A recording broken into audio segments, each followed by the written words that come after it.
Hello, everyone. Welcome to OnlyIAS. Today, we have a very special guest with us. This year, ATHIRA ji scored rank 477, and she's a fabulous student. And I guess you can have very inside tips from her, which can help you for preparing your UPSC.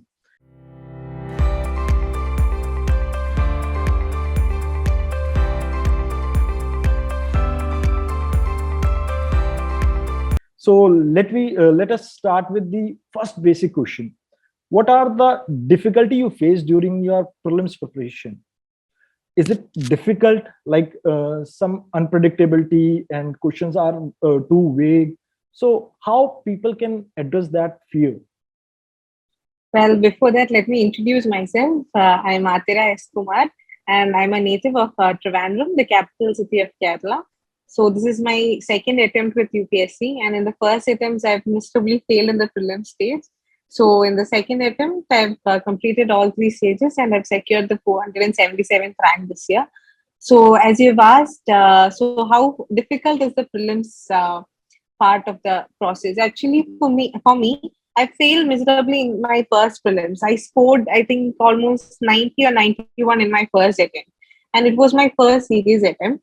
And actually, prelims is a stage where most of us prepare really well. And however, despite our huge efforts, we might fail. That risk is always there because out of the 5 lakh students, only a very few actually have the luck or they have the opportunity to write the mains. So definitely, I think it is one of the most difficult phases in all the three parts of the exam. So how difficult is prelims? It is really difficult, but but more than an exam, I would say the prelims is kind of a mind game because despite your efforts and despite your preparation, it is your actually this your capacity of your mind to stay calm and cool during those 2 hours, and that will actually reflect in your marks. So I would say that it is a kind of mind game rather than an exam. So how difficult is prelims? It basically depends on your mental stability and on the coolness actually. Sorry to interrupt you right now. Yeah. Congratulations from our side that I have forgotten to tell you. Like Okay. team Thank you want so to much. congratulate. Thank you so much. And what you have learned from your previous failure? Like you said, you were not been able to clear your prelims in the first attempt. What different strategy you have followed so that it can help those people who are attempting for the second time, third time, and like fourth and on? So what different strategy you have followed? Well, I would say that the first thing that you need to keep in mind is self confidence because in my first attempt, I did not have confidence at all.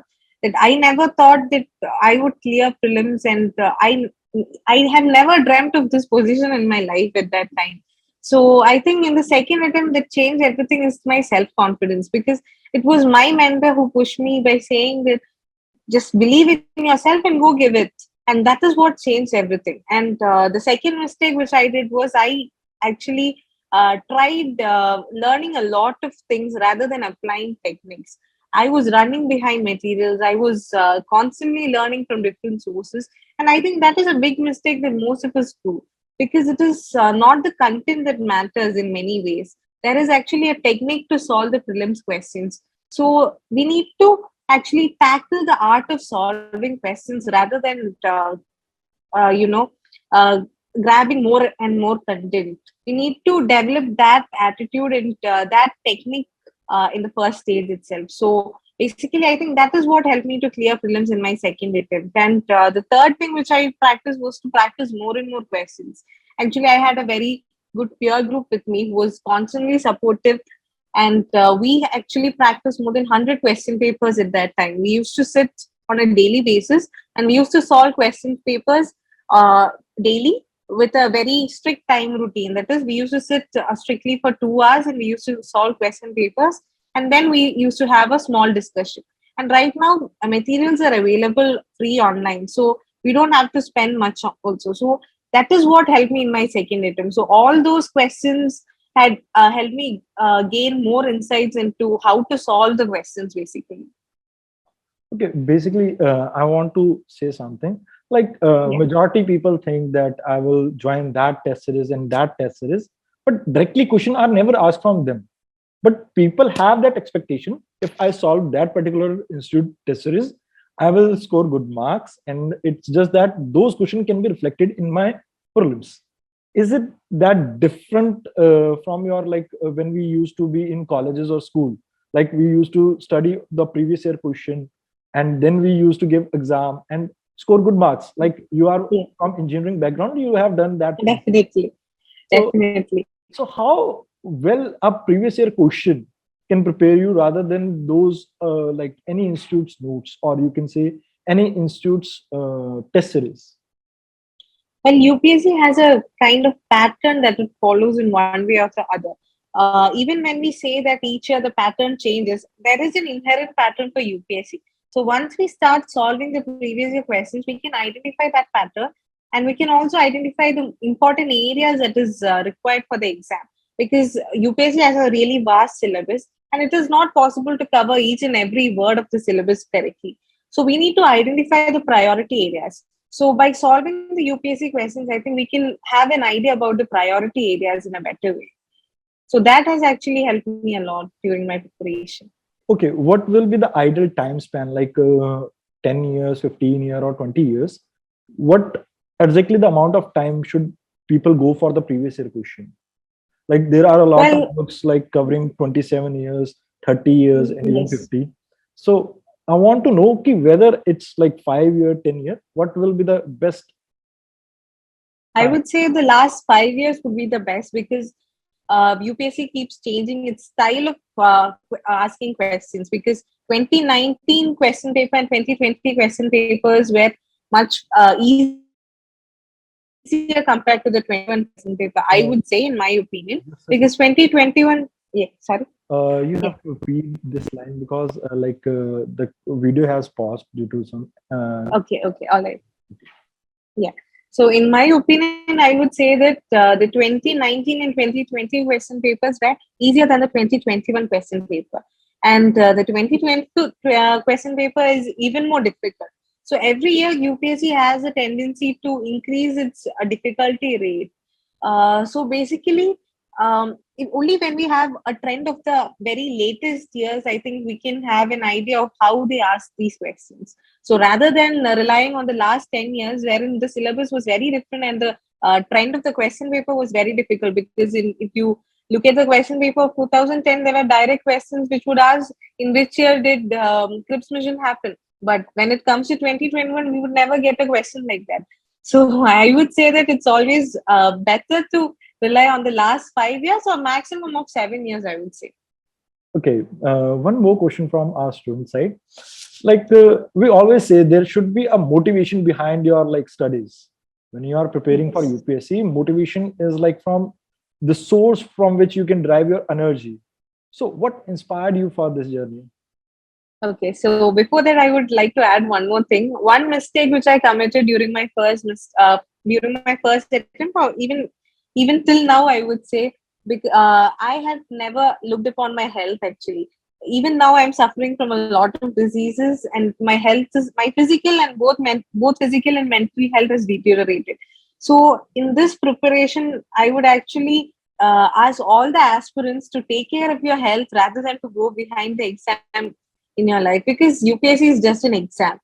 Like any other exam in your life, it just comes and goes. But your health is something that you will have to take care all your life. So I would say that you have to take care of that too. So that is one mistake which I committed. So coming to the question, what was my driving force? Actually, I was not a person who dreamt of civil service right from my childhood. My sister cleared UPSC in the year 2017, and she's currently working in the Indian Revenue Service Customs in Kerala in Kochi. So when she cleared the exam, I had a lot of pressure from my colleagues, from my friends, and everybody actually, except my parents. They said you can do whatever you like. So I decided not to choose this career because I am a person who cannot handle a lot of stress actually. So I decided not to take this path. And then I got graduated and I was placed at a company called Tata Elxsi, wherein I worked for a period of 8 months. And that is when I realized that this is not the place where I should be. Because sitting with a computer all day long with no people interaction did not suit my profile. So I decided to leave my job, and I just wanted a government job. That was my priority, and that was what my parents also asked me to do. And so my sister just asked me, "Why don't you try this? Let's see if you can. You try. You can also write other exams in the meanwhile." And that is how I started preparing for civil services. And only then I started encountering various problems with reference to my mental health, because I am a person who suffered from clinical depression twice. And I think in this society, social stigma for the same is really high. Even when we say that mental health is really important, nobody actually acknowledges it. When you have a problem, everybody comes after you and they tell you that you're privileged, you have this, you have 4 meals a day, you have a good house, but nobody actually offers the support that you need. So that is when I realized that, okay, there are many people like me who are suffering, and I've sought help at the right time. And I've seen many of my friends who cannot aspire or who cannot prepare for their dream career just because they have certain issues like depression. So I wanted to prove myself and to the society that there are many people like me and we are just normal, and it is something like a very simple fever and it is curable. And I wanted to show the people that it is really possible for anybody to prepare for this exam and crack this exam. That's a So very that's a that very was my good. main driving force. Thank you. So, like your sister was in services, and I want to ask Yes, something. Like she really helped you in this. Like, definitely. I always want a mentor, like someone who can guide us during the difficult time when we are preparing, we are not doing the right things. So, how it feels like to have your own sister in this services, and she guides you through this whole process. Well, she was my main support for the preparation. It would be my father, my mother, and my sister who actually supported me all through my journey, because she had self preparation for the exam.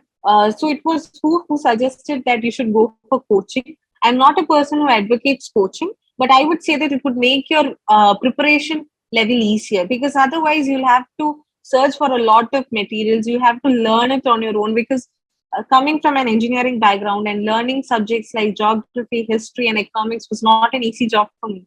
So when I had a mentor or a proper teacher, it was much easier for me. So it was my sister who actually suggested me to take coaching, and that had helped me a lot. And even during my mains and interview phase, she was my support system. And I would say one of the factors that would help you to crack this exam is the right guidance at the right time, because that is what really motivates you, and which is really required for this exam, because you will be making a lot of mistakes during your preparation stage, and most of us will recognize them only by trial and error method. So if you have a good mentor at the right time, they'll correctly point out your mistakes and they'll help you to rectify it at the right time. So I think that is really essential, and my sister had played her role very well.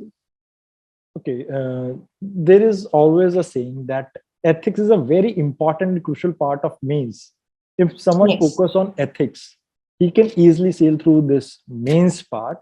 So, how did you prepare for this? Matlab, for ethics, what was your strategy? Is it easy to crack matlab, good marks in ethics, or it is very difficult? Because a lot of people face this problem. Well, I did not have much knowledge in ethics, because even when I started writing the mains answers, I did not practice much of the ethics answers in the beginning.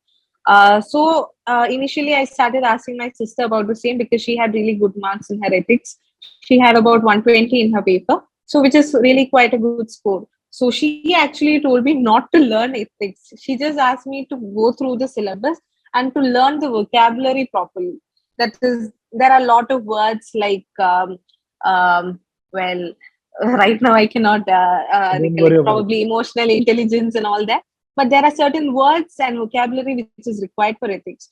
So if we can apply our logic, and rather than by hearting and studying ethics, if we can imagine ourselves in the situation, that is, for the case study, if we can imagine ourselves to be such an officer and think of a very good solution, very practical solution at that time. And if we can couple it with the vocabulary, I think we can score good in that paper. Okay, So ethics is basically an easy subject, but you need to develop a certain style of answer writing to crack it. That's the only thing for ethics.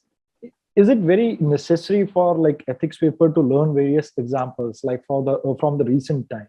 So had you practiced that thing, matlab, those examples and all? Well, I had incorporated many of the examples in my paper. While preparing for current affairs, I used to keep a separate note for ethics.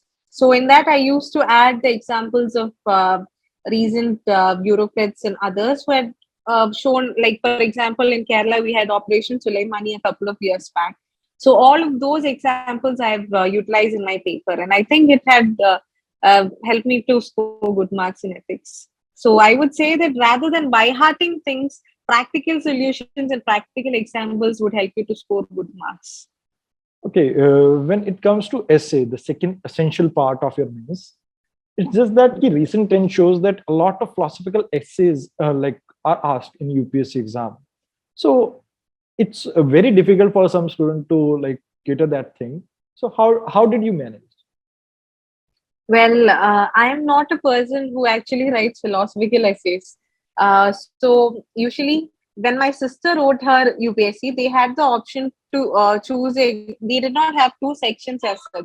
They just had to choose two essays. So she chose two technical essays, and she got over the exam, and she was very lucky for that. But then when it came to our part, it was to both the sections had philosophical essays.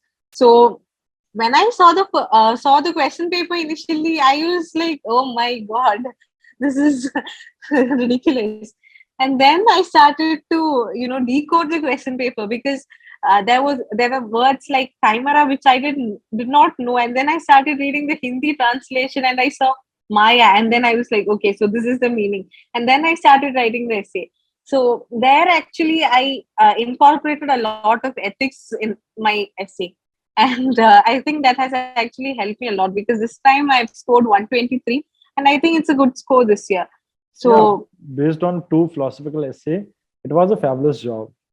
I think when it comes to philosophical essay, I would recommend to incorporate a bit of the essay syllabus into it, but it should not look like a GS4 answer, but more like an essay. So I think that would be a good way to solve it.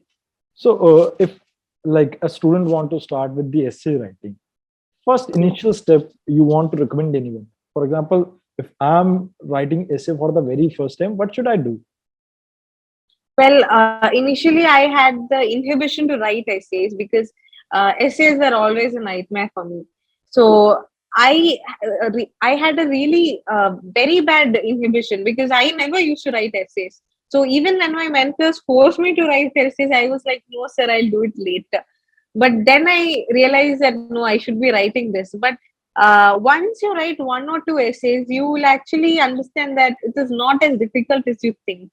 So for a student who actually starts preparing for essay, I would say that go with the previous year questions. Try out one or two essays and do a peer review or give it to your mentors, no matter how you do it. But the more and more you practice, I think the easier it becomes. So I would say practice with the previous year questions and you'll crack it. That's it.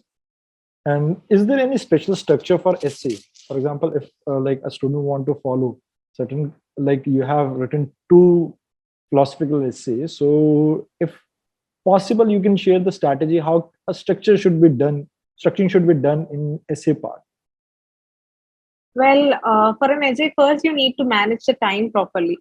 So for we have two essays in 3 hours. So my time strategy was 1 hour, 2 hour and 45 minutes for both essays, and 15 minutes is like a buffer for me because you don't know how long you'll take. So I would take almost half an hour for brainstorming the essays, and only then I would start writing.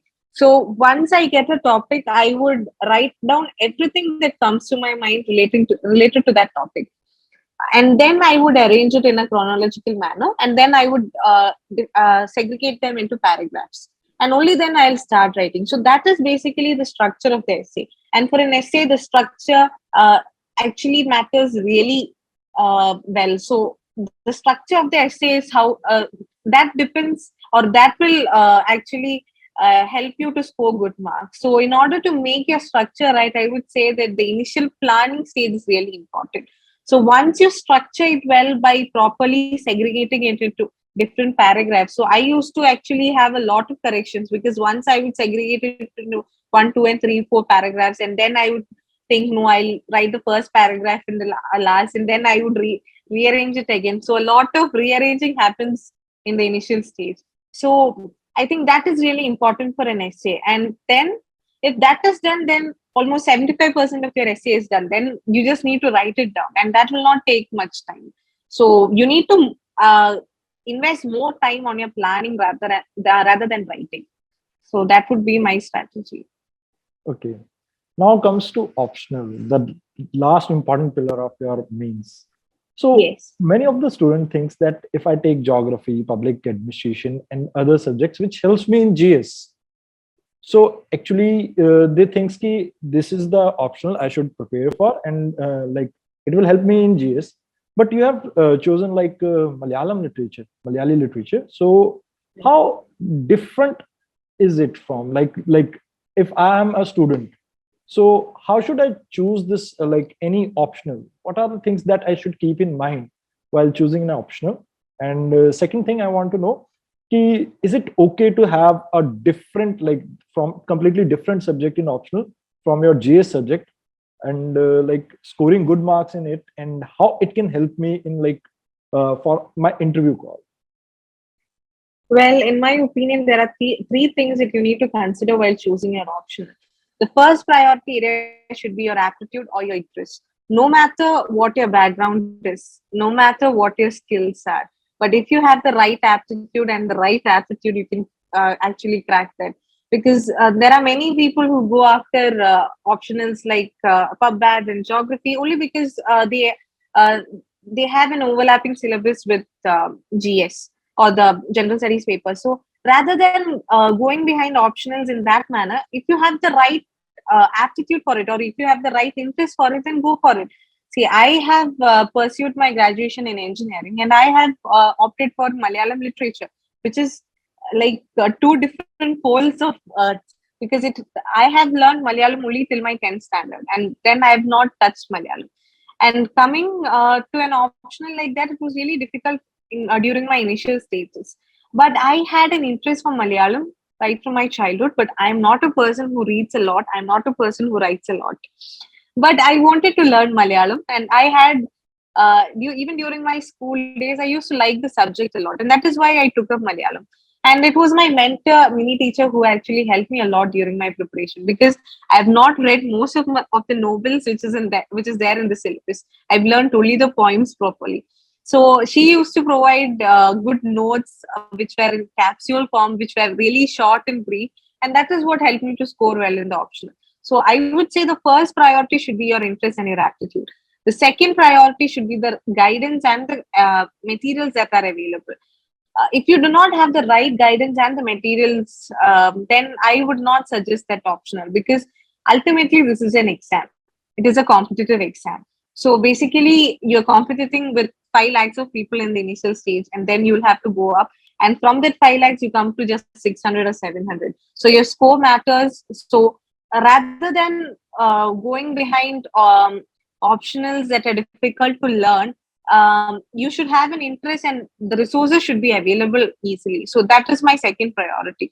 And the third priority, I would say, would be the score, because ultimately it is a competitive examination. But I would say it is the least priority factor, because optionals like geography and PubBad is difficult to score. However, there are many students who crack the exam with the same optional. So basically, it is the interest that matters the most. But scoring level is also a factor for it, but I would assign the least priority for it. So I would say it is your interest, the right guidance, and the resources available. And the third thing would be the scoring level of the subject. So that would be the right choice to choose the optional, I would say. Okay, there is a myth in the like this education industry. Whenever a person conducting webinar or seminar, they show you some facts like from this particular subject there are so many toppers, there are this number of failure and that number of failure. Does it really matter when you are It choosing? doesn't matter. It absolutely doesn't matter because geography is a very difficult optional, I would say. Even if it has overlapping syllabus with the general studies, it is really difficult to learn because you cannot write much on something which you don't know. Once they ask how this mountain is formed, there is only one reason for it. And that is what makes the subject difficult. But when you have the right aptitude for it, the difficulty of the paper doesn't matter because it is your interest that matters in the end. So there are many people who have scored pretty well this year with difficult options like geography and pub. And I think last year there were many students who cleared with the geography optional. So optional is definitely a criteria for this exam, but it does not really matter whether it is a part of GS or whether that you'll clear this exam only with this optional. It is basically your interest that matters. Okay. How important is family support? Like failure in the first attempt, it will be like people from your family will be saying that she might not be able to clear this exam. Like people are there, like nearby neighborhood, or like it creates some kind of pressure on you. Every aspirant face this thing. Like whenever you are like in your second attempt, third attempt, the pressure goes on increasing. So like family support, how important it is and how one can handle this kind of pressure, like how you handled it. Well, I think I was lucky enough in that part because my family was extremely supportive because I had my sister as my backbone. So they definitely had high hopes on me even when I did not have. But definitely the societal pressure was there. There were people who had asked me, "Why should you do this? You are not capable of it. You should have got married and settled in life rather than preparing for UPSC." So I think that pressure is always there, and we can't do much about it. I think rather than answering them, I think the best way is to keep quiet and show them what you can, because actions speak louder than words. That is what I would say. Because even I would say clearing this exam is not everything, because even if you don't clear this exam, you come out of this aspirant community as a whole new person. Because I know myself, when I started preparing, I was not this person, because my attitude towards the society, my perceptions towards various ideologies, etc., were really different. So this process actually molds you as a very good human being as well. So even if you don't clear this exam, you can always be proud that you've done enough.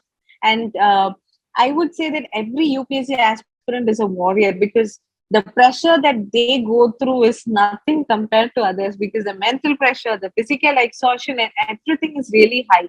And despite that, they try their best to achieve their dream career. And even while failing in their multiple attempts, they do not give up. And I think that is really applaudable. So family should really support them, and I think I was lucky enough. And for all the families who have daughters, I would say that rather than advising them to get married and getting settled at one point of their life, I think it should be. I think they need to change their perception, because it is financial independence that matters the most in this era. So rather than asking them to settle down and get married, I would say that ask them to study and get a job first and then settle down.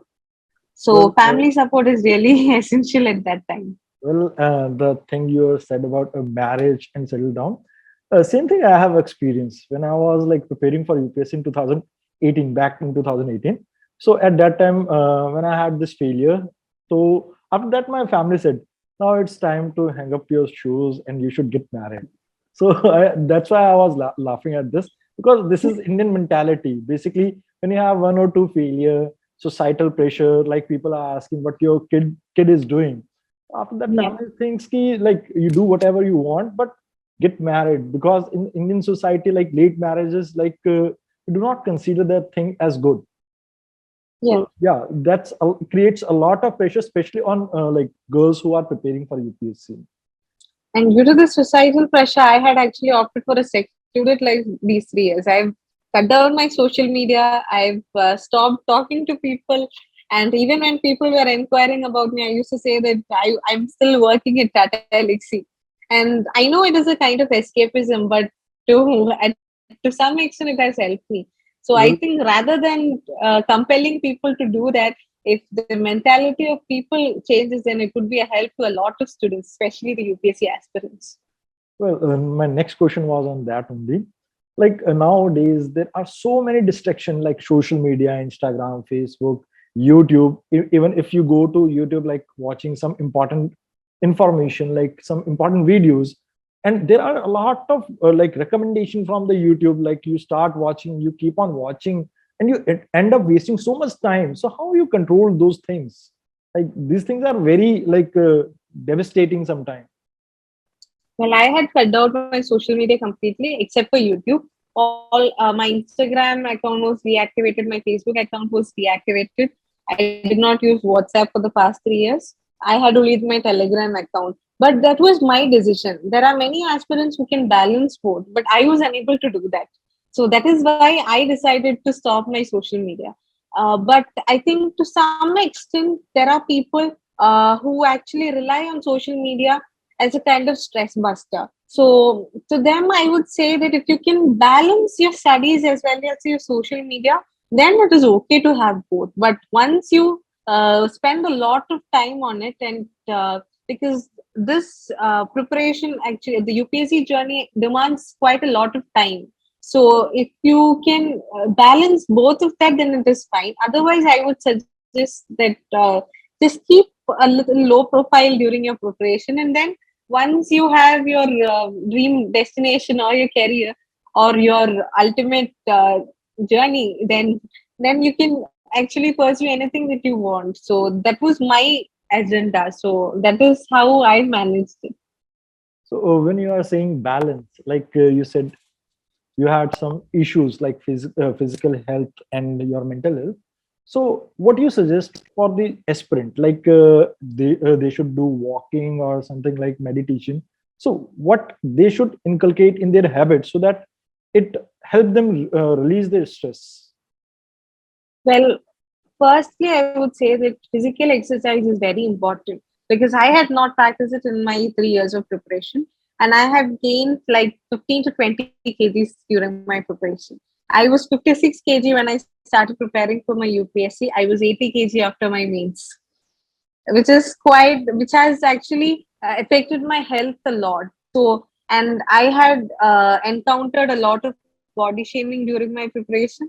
I had encountered a lot of societal pressure and all of that. But I started to reduce my weight or to pursue or to practice physical exercises only when I was ready. I did not want to lose weight because others body shamed me.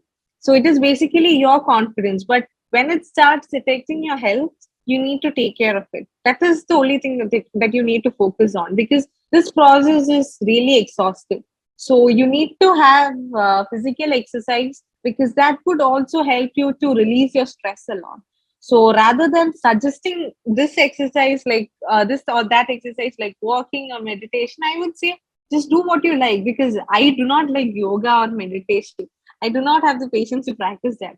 Rather than that, I would practice swimming and Zumba. So that has actually helped me to relieve a lot of my stress. So for each aspirin, it could be some or the other exercise. For some, it would be walking. For some, it would be badminton. For some, it would be football. So be it any exercise, do it. And the second thing I would say is that whenever you're feeling low, talk to someone, talk to your parents, talk to your friends, and tell them or ask them for help. And if you're feeling really low, and if nobody can help you, go seek a professional help, because today nobody acknowledges that issue. Because even when there are many people who suffers from mental health, nobody actually acknowledges and says that okay, I've suffered from this. They say that okay, I've had a low phase in my life. Maybe it was a kind of clinical depression or some other kind at some point of life. Maybe it had got cured in some way or the other. But when you have a solution, why do you need to suffer? Is my question. So I would say take care of both your physical health as well as your mental health. So when you're and I think I would say in my case, socialization was very important. So COVID had affected me a lot because I am very old school. I practice or I prepare my notes by writing. I have my paper bundles of notes, and I like to interact with people a lot. So I am not a person who actually recommends online classes. So a, a full conversion from offline to online mode has actually affected me a lot. So I would say, rather than keeping yourself secluded from your social life, go out and watch a movie. Keep yourself de-stressed. Just motivate yourself by saying that you can do it, and seek help at the right time. So that is how you actually attain a balance in your preparation. But I feel like I have this personal experience whenever you say some of your friends like you are facing some anxiety, people laugh at you. Like they say, Definitely. this is not the thing. Yeah, इस age में, like this is not the age for anxiety and all this stress. You should be chill. Absolutely. That's the thing they laugh out. And like in Indian society, you cannot find a right person to talk to, because when you open up your Absolutely. emotion to someone, you expose yourself. So Absolutely. that's the thing. I feel like I think that's the attitude, because while raising their kids, they say boys should not cry. Why shouldn't boys cry? They too have emotions, right? So I think that has to change. And when parents actually show that kind of attitudinal difference, and when they raise their children in the right way, I think whenever they have a problem, they would come up to them and tell them. Because my father, even when he had two daughters, he had raised us uh, with utmost equality. He never told us that you both are daughters and you should be raised in this way, you should behave in this way. He just asks us that you should secure your life by attaining financial independence. So, and he has supported me and my sister really well, and my mother as well. So, whenever we had a problem, we used to tell our parents about it, and when they couldn't handle it, we used to seek professional help.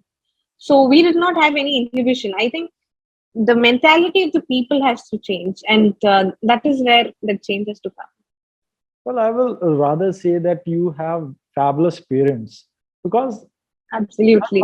I might not be able to tell my father what I felt like when I was preparing for UPSC. Like 2017 and 18, I was in complete stress, anxiety, and not been able to handle that thing. And even if I talk to my friends, they laugh at it. So that was a phase. Matlab, every aspirant do have this thing, but no one admits it. That's why I call you a brave girl. You have admitted this thing, that you have this like problem of mental health where you are not feeling comfortable with the preparation itself. Yeah, Well, I would everyone gets. say that uh, after securing the 477th rank, and when I open up like this, there'll be a lot of people who will be applauding. Wow, she's a brave girl. But when I had experienced this problem, there are many who actually bullied me. They said, "You are financially stable, you're privileged, you have 4 meals a day, you have a good house to stay."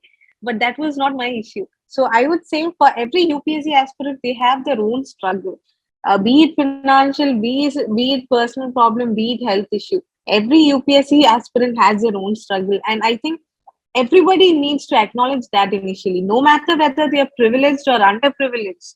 Everybody have their own struggle, but nobody understands that. Like it's easy to quote your story when you are famous. Like Absolutely.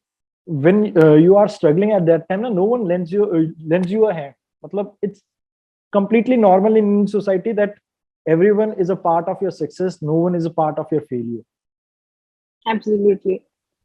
So that's the thing. I do want everyone, like those who are listening to this video, I want them to, like, if your fellow aspirant is feeling some kind of anxiety, some kind of stress, go on and lend some help. Matlab, it will Absolutely. lead to great I would things. say, rather than telling them that you're privileged and you have this and that, tell them that it's okay to be down. I'm there with you to help you. And I think that whole dialogue changes a lot. And I have had a very few friends that told me the same. So I would say that the attitude of people has to change, and the awareness of mental health is really low. Because if a person actually pains, then many of us know what to do as a first aid. But when a person is going through a panic attack, nobody even understands that it is a panic attack or an anxiety attack. So there are basically certain steps of first aid that needs to be done for that as well. I think the awareness for that also needs to be enhanced. So once we do all that, I think the support system can also be increased. I feel like this thing should be attached in your curriculum, like colleges and school, so that people should know about the mental health as well. Like they have Absolutely. done that for sexual education, mental health is also important. So that should be included in the complete, like your study curriculum and all. Let's I'm get back. happy that, yeah, yeah, I'm happy that even during the COVID era, the importance of mental health is increased. But I would say that it has not achieved its proper importance even now. But the kind of stigma attached with this, na, I feel like, Actually, it is really high. yeah. So the next question is, what was your greatest fear while you were writing your first answer?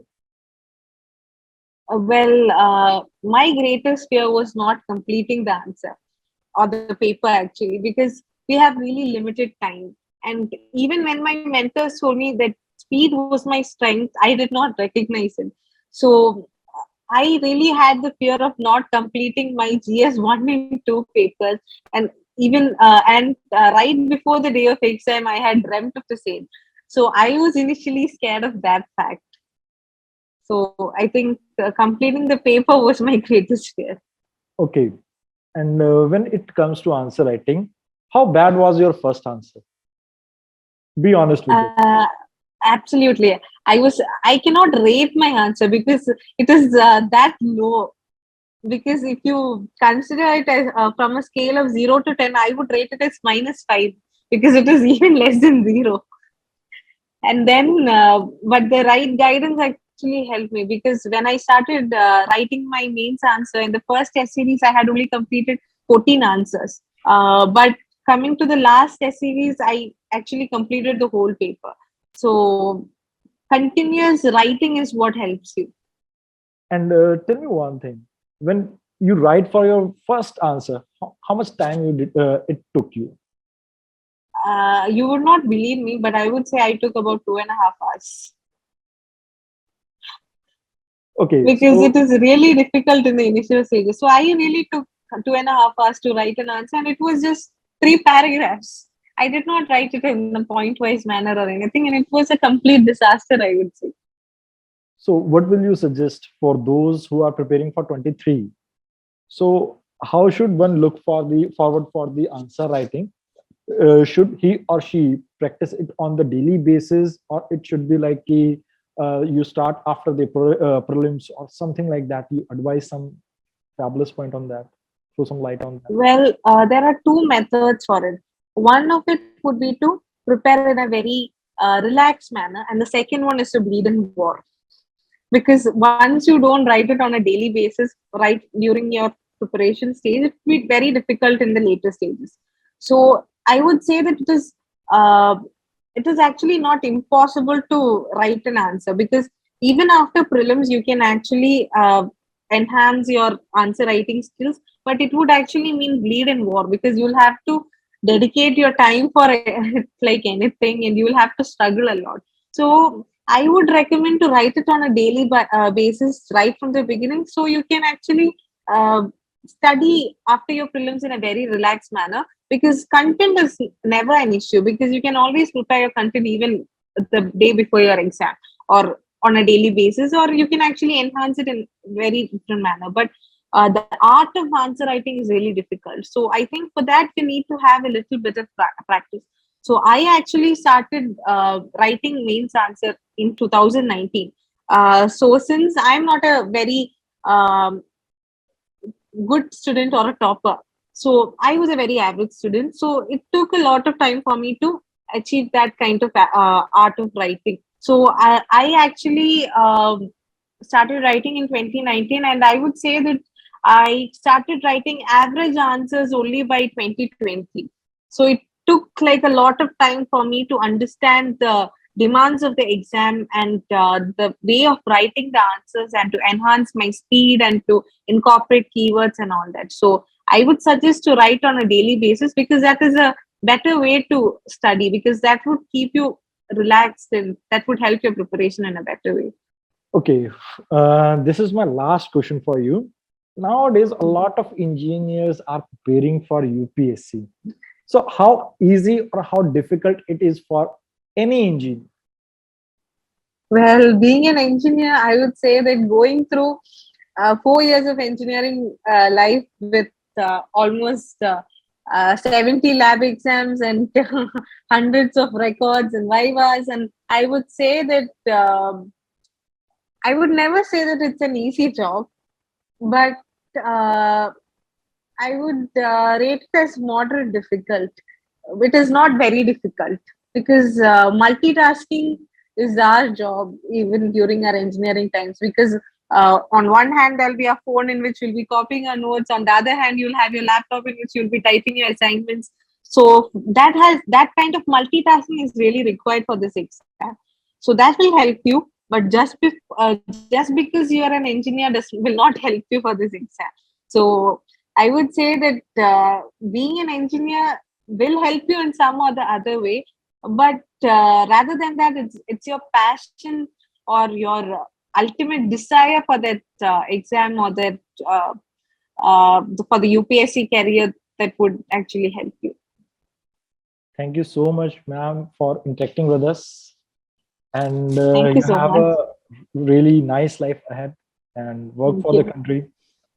And it was Thank you. really fabulous talking to you. You are such a golden hearted person. I feel Thank you relaxed. so much. Basically, felt like some of my doubts are resolved. Okay, thank you very much.